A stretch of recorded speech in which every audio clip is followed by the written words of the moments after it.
Hello, everyone, and welcome to episode 5 of Fire Down Under on this fine Wednesday morning. Today, we are going to be discussing side hustles.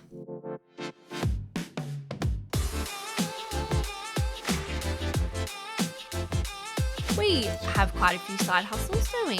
Yeah, we got quite a bit. It's almost like a passion just to have side hustles. And for those, I think, that love side hustles, really love side hustles. You know, there's no in between. You either hate them or like you are so for them.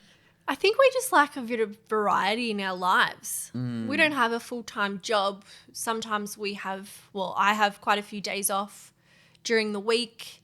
So working on side hustles is just kind of part of our routine now. Totally. And it's fun, you know. We learned ages ago, I don't know what book it was, but it was something like The Average Millionaire has like 9 streams of income. So we 7. thought, is it 7? Yeah. Okay, well, I've just overshot it. But you kind of think, okay, not like 7, that's a lot. For a lot of people, they have 1, Yeah. you know, which is their full-time job. And that kind of scares me. We know that at any time you can get the world ripped from under you, and that means your income as well. So if you're relying on someone else, which is a boss or a client, if you're a freelance, or clients, if you have a business. Or a company. That's right. You're always relying on someone else to create money. And I know, like for us, we've obviously got a rental property, and during COVID, no one wanted to go Melbourne, so it was sitting vacant for 6 months. Now, had we been someone who's retired and just focusing on getting rental income, we would have no income for 6 months. That was taken from underneath us. Same example for us. We worked in the travel industry.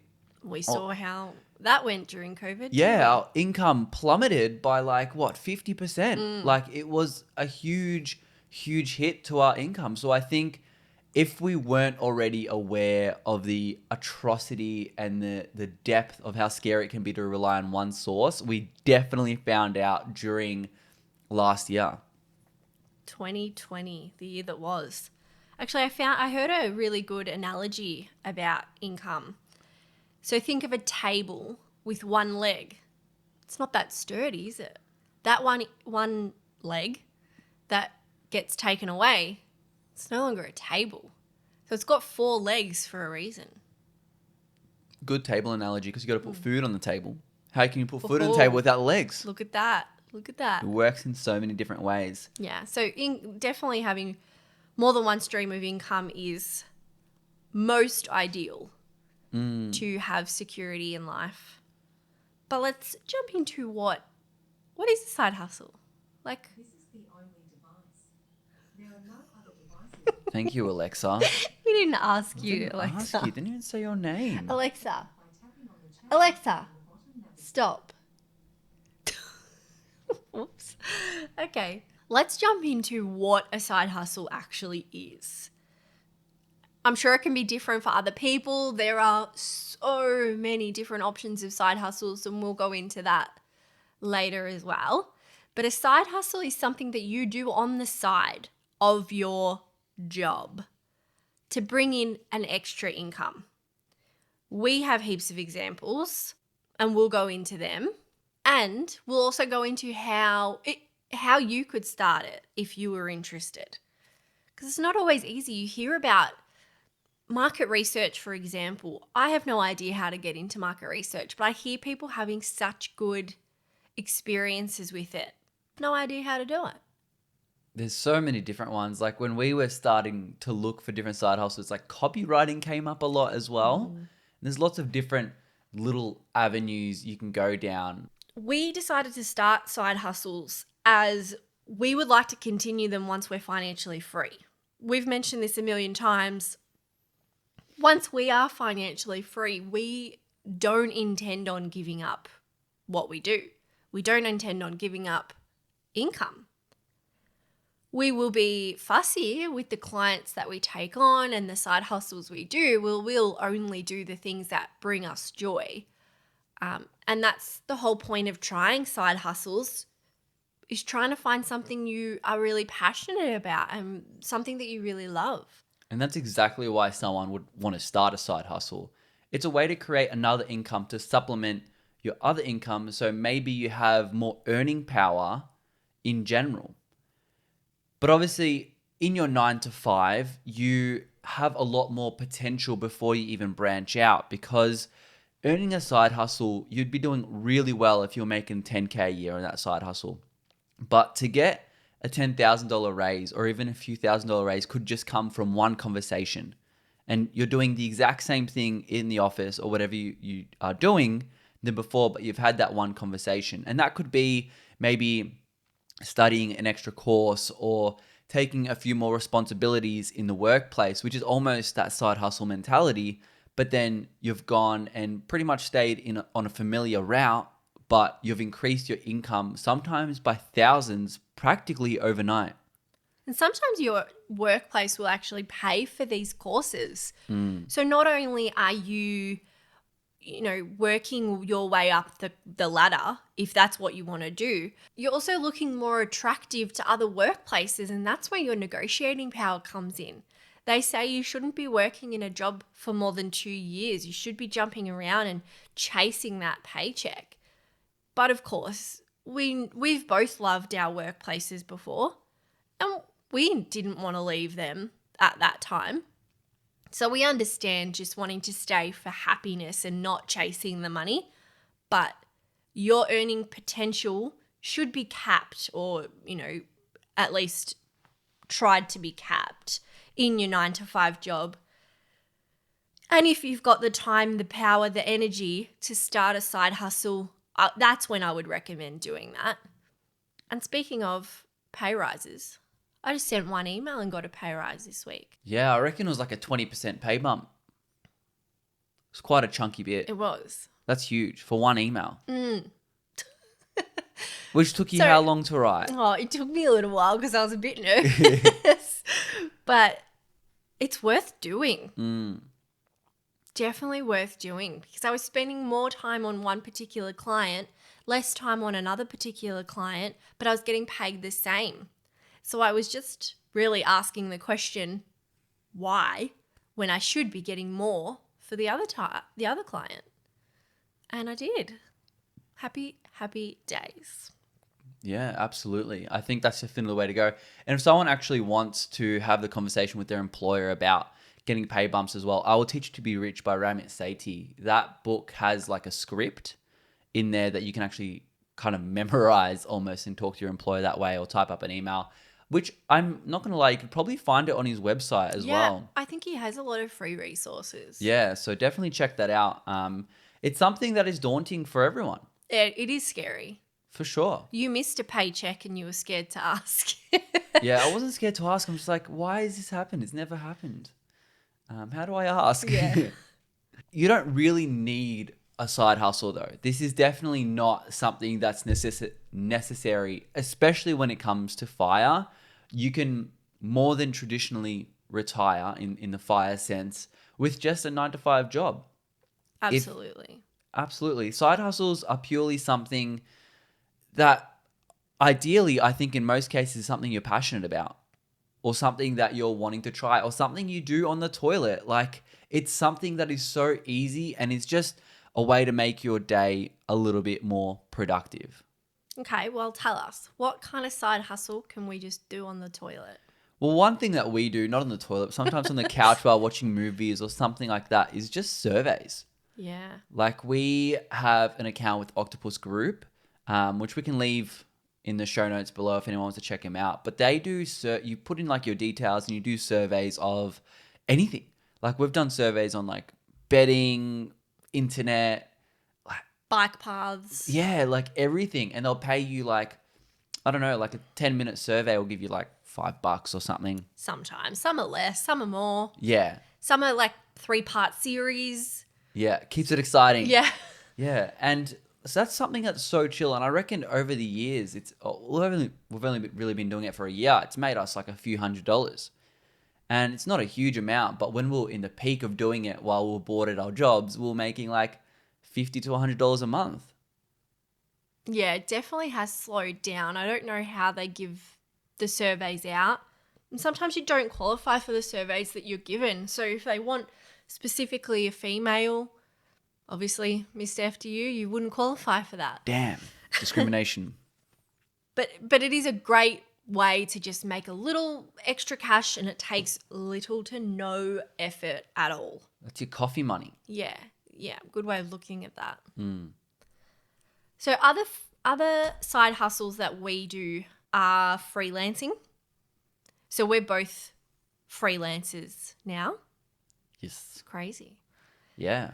We both have like some clients that give us a majority of the income. So we wouldn't count that as a side hustle, but you particularly have one client that I would kind of classify as a side hustle, and that's doing virtual assisting. I got into virtual assisting earlier this year when we moved up Yeah. here.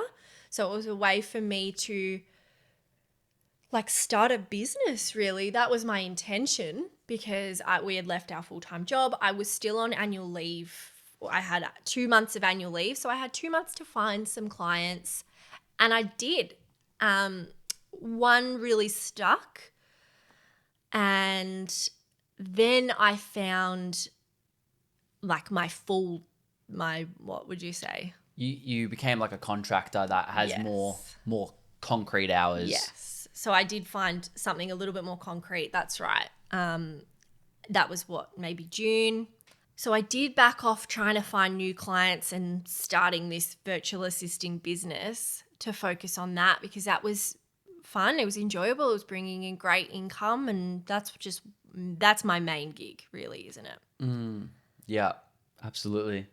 Yeah, so virtual assisting is something anyone can start, really, as long as you have a laptop and you can, we'll go into where we can find clients later, but it's something you can really do with a pretty standard skill set of English speaking ability and general computer know-how, Excel spreadsheets. What would you say are the things you have to know? Organization skills. It's probably more about your skill set rather than your knowledge. So you do need to be quite organized because you are going to be the organizer of the emails, the calendar, things like that. But yes, good tech skills come into play. There's so many things that I had to do, like I had to learn a new system, which was really enjoyable for me. I love learning, and to be able to learn while earning, happy days. Yeah. So absolutely anyone can do it, like you said. Yeah, another thing anyone else can do is something I started or actually found during my full-time work, which was social media marketing and social media management. It's something pretty straightforward. Obviously, when it comes to skill set, what we're talking about, you have to know a bit of social media and a bit of marketing. I don't have a formal marketing degree. My knowledge of marketing is purely looking at other people and watching Gary Vee. Like, that's kind of it. But it's something that you can do with pretty little hours. I started out with just 10 hours a week, which is a lot if you're doing a full-time job. But it was something I could do almost pretty much on the toilet or just walking around or just while we're watching a movie, I could do that work. So it's a really good thing to do if you are not bored with social media. I guess you have to be on it a little bit, but it's a nice little side hustle and everyone's looking for it. Every small business, every major business, every like restaurant on your main street, like they all usually use a social media manager or a social media marketer. So it's something that's quite evergreen, and social media isn't going away anytime soon. And you've adapted that into your part-time job now, really. Yeah, so now going from 10 hours a week now to like 15 plus hours a week, and now doing other things as well. So it's much like that concept of using the job and getting more responsibilities. And I've done some courses that are paid for by them, and it is a good opportunity for anyone because it is a laptop lifestyle. Like, I don't have to go anywhere. I work from home. You can do your own hours, so it's a really good option. Same with the VA. A lot of the time, it's just choosing your own hours. And that's why we've dived into these particular side hustles. We moved from Melbourne 6 months ago. We hope to be traveling full time pretty soon. In like just interstate if borders allow it, or just around Queensland because it's such a big, beautiful state anyway. So we did want to have the option to work from our laptop and from anywhere anywhere in the world, really. Mm. So that was the reason that we adapted onto these particular side hustles. Yeah, absolutely. And there's a few like passive ones. These are obviously active side hustles, and we'll get into some passive ones soon. But another active one I do is match betting. So match betting is something that I've been doing for maybe like a year and a half now. It's been a while. Now, match betting is essentially just betting, but using an algorithm and software to ensure or limit your losses and sometimes even guarantee wins. It's not illegal. Bookies just don't really like it, obviously. At the moment, I'm only spending maybe 3 hours on it, and I'm making anywhere between 100 and 150. The benefit of this is hugely because it is non-taxable income. Because Woohoo! it is, yeah, No because it is tax. gambling technically. You don't get taxed on it, which is great. We use a software called Bonus Bank, which essentially they put together plays. There's a Discord group. I don't really know much about the betting world, so I just follow what plays they do and use the software that they have to kind of do it all for me, kind of thing. Now, I don't bet on any horse or dog racing. I did a post on it on the website, but it's essentially just due to ethical reasons. So with horses in particular, about 117 each year die on Australian race courses, and thousands more get slaughtered in abattoir to become dog food. So it's not something we want to support in any way. So I just use sport betting, so like NFL, NRL, AFL, all that kind of stuff, and there's more than enough money to be made just there. So it's a really nice income to have. Bonus Bank does cost money to have an account with them. I think it's around $40 a month. But for us, that obviously pays for itself because we're making hundreds a week sometimes. So I would say it's a really nice side hustle to start with, because you do need some capital. I'd say $1,000 is a pretty reasonable capital to start with. And then, Why do you need the capital? well, essentially you put it into the bookies and they give you a bonus back, and then you use that bonus to guarantee an income. And you want to probably start with a few bookies, and then you can just grow that 1,000 and then just keep kind of churning through. If I definitely won't go into it because it is a big mammoth of a topic. So Maybe if there's interest, we can do Yeah. a full episode on it. yeah, if there's interest, shoot us a message on Twitter or Instagram and we'll do a full episode on it. But yeah, definitely check out Bonus Bank. We'll leave it linked again in the show notes. They have a lot more information on their website and what it actually is. I think they have like a full video, don't they? Yeah, like what nice it actually simplified is. video. Yeah, because I'm not a simplifier of that stuff. Other things that we do, well, we have a rental property, as we mentioned before. I think at the moment it's negatively geared, to be honest. It was positively geared 2019, 2020, but now the rental market has dropped a bit, so it's negatively geared, which really I purchased it either thinking it would be negatively geared or neutrally geared. So it's just offsetting some tax. Not that I pay a whole heap in tax anyway, but it's more of a nest egg for later in life, to look for our dream home. And of course, Melbourne's doing pretty well in the property market.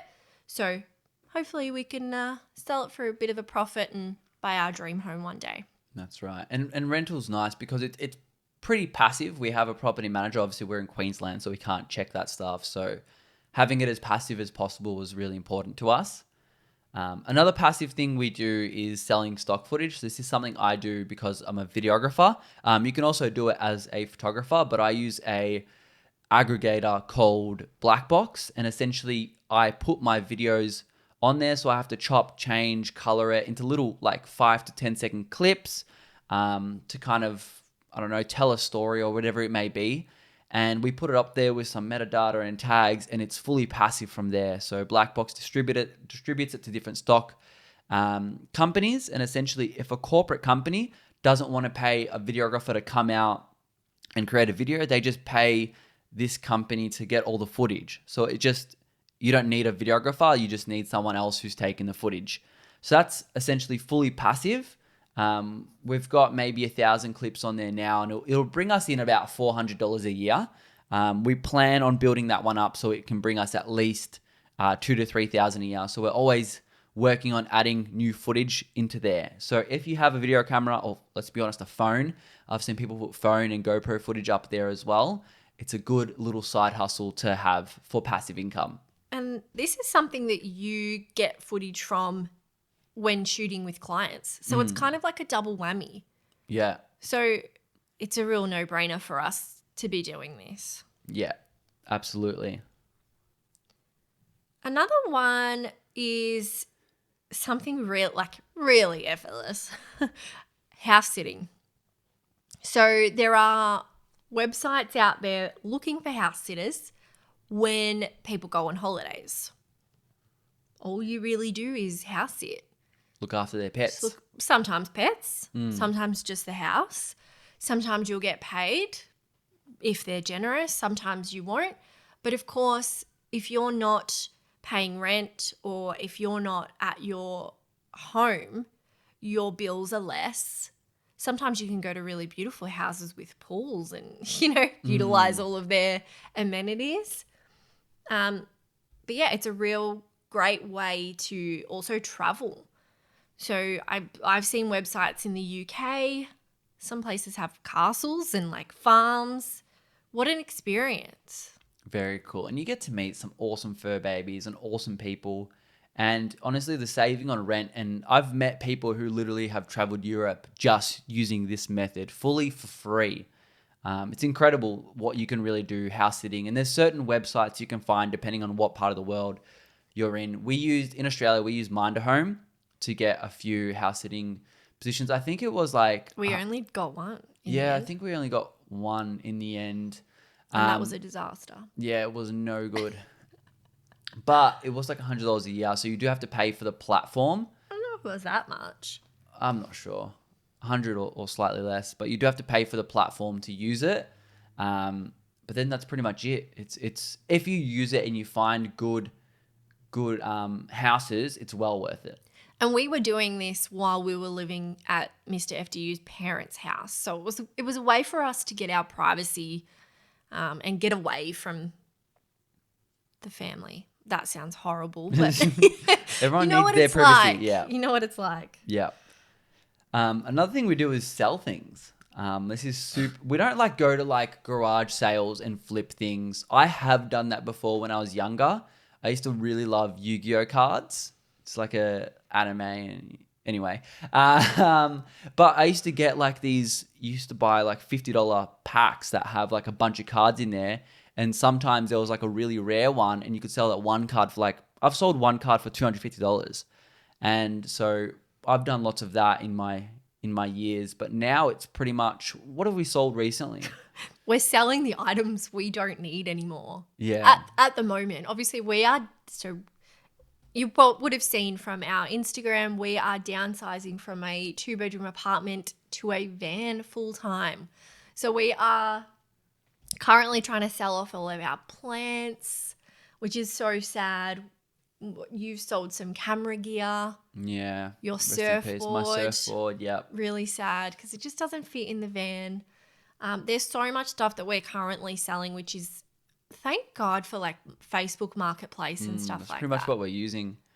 But some What a blessing. people I know use Facebook Marketplace to collect free things and then sell it on there for even just $10 or something. Another way of flipping things. Why not? If Yeah. you've got the time and you've got the energy to, I don't know, fix whatever they're selling, sand it down, refurbish it, That's it. why not? Otherwise, what we're really talking about selling is stuff you don't use anymore.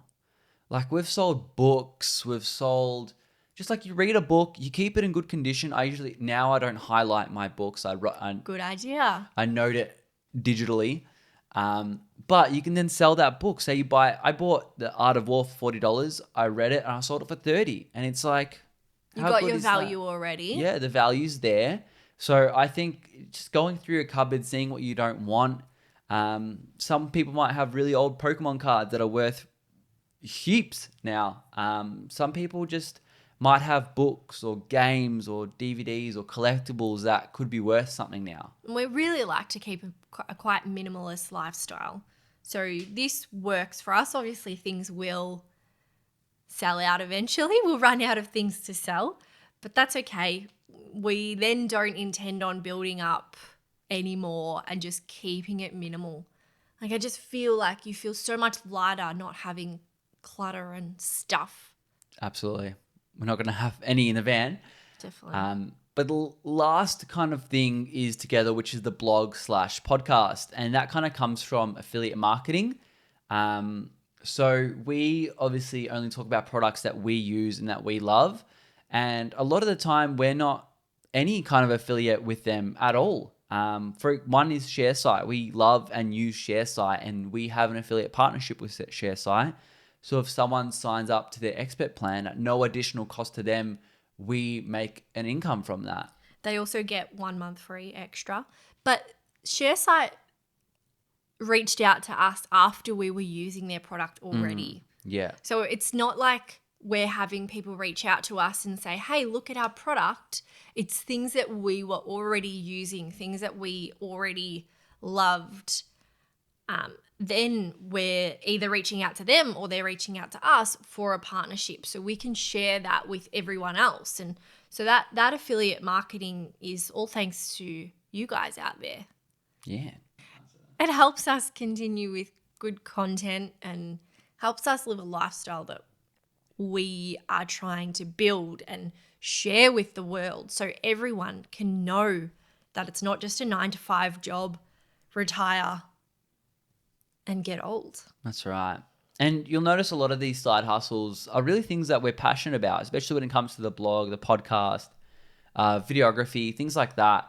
Obviously, the one thing I'm not too passionate about is the match betting, but is a good way to earn some tax-free moolah. Are you passionate about surveys? Getting your 2 cents in? You know what? It's not the worst thing in the world, but you're right. I'm not passionate about surveys. When was the last time you did a survey? I was a while. Yeah. You usually just log into my account and do them. Yep. There's lots of other common side hustles. Those are just the ones we do. If I were to list them, we've got like teaching, tutoring, babysitting, and pet sitting / walking, market research, which Mrs. FDU mentioned, food delivery. So that's like Uber, Menulog. DoorDash, Deliveroo, all those ones. Flipping stuff, which we did mention, drop shipping, which a lot of people have made some solid coin on. That's a lot more in depth. Like, you have to make a website, you have to pick a product. You obviously don't have to put much up for collateral, but it's that's a bit more in depth, that one. Yeah, it definitely is. Making stuff to sell on Etsy or markets. We know some people who do this and make some nice little side income. Part-time jobs as well. So like, if you're working full-time but you have reached your potential, a side hustle doesn't really appeal to you, because sometimes side hustles, they take a lot of motivation.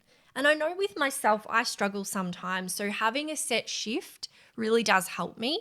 So a part-time job can just be a side hustle as well. If it's just, working at the local restaurant or pub, serving some drinks, or I don't know what else. What's another part-time job? Could be just barista. Like, could be lots of these little... Working at the cafe. Yeah, just little stress-free things. One other that I'd love to be able to do is growing offcuts of plants and selling them. So, succulents, I think you only just need a leaf, dig it into the ground, and it will start growing. That's so cool. I think Captain Fire does this as well, or he used to. So I'd have to chat to him about it and see how he goes with it. Another thing he does, he's a bit of a king of side hustles. Yeah, he is. He runs websites. I don't know the details. I think he builds them up to a certain traction, and it's kind of like a drop shipping method, but he makes very big coin from that. Maybe we need to have a chat to him and get his little secrets. Yeah, absolutely. And then obviously how to find these gigs. So especially if you're doing like your VA work, your social media marketing, anything like that. What I do to find work as a freelancer is actually use Upwork, which is a free platform that you can find work anywhere in the world.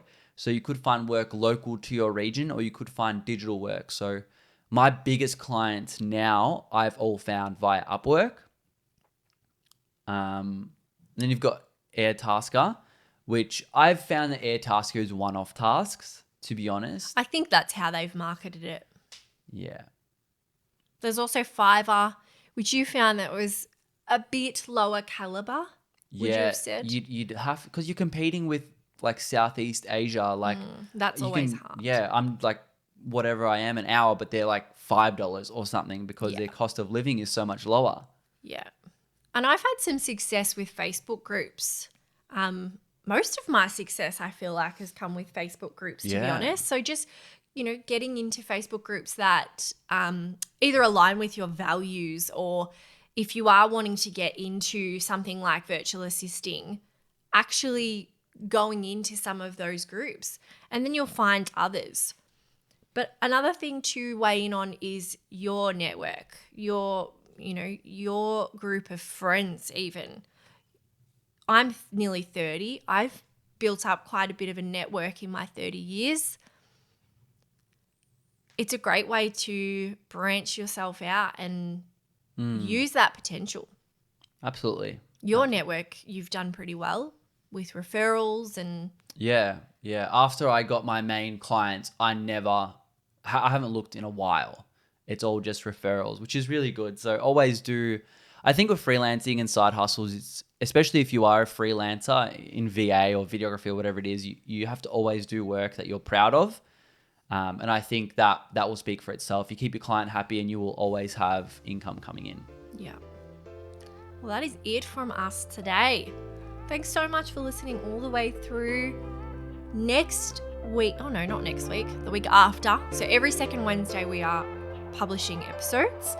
In 2 weeks, we will be talking about what?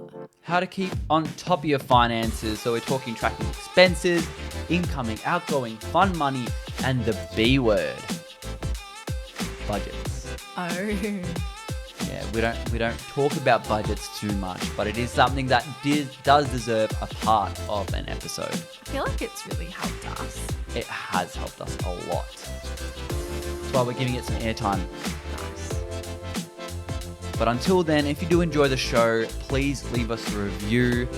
Reach out to Twitter and Instagram if you have any topics you'd love for us to cover. Mrs. FDU does love talking to the fire community on the social media platforms. Until next time, bye.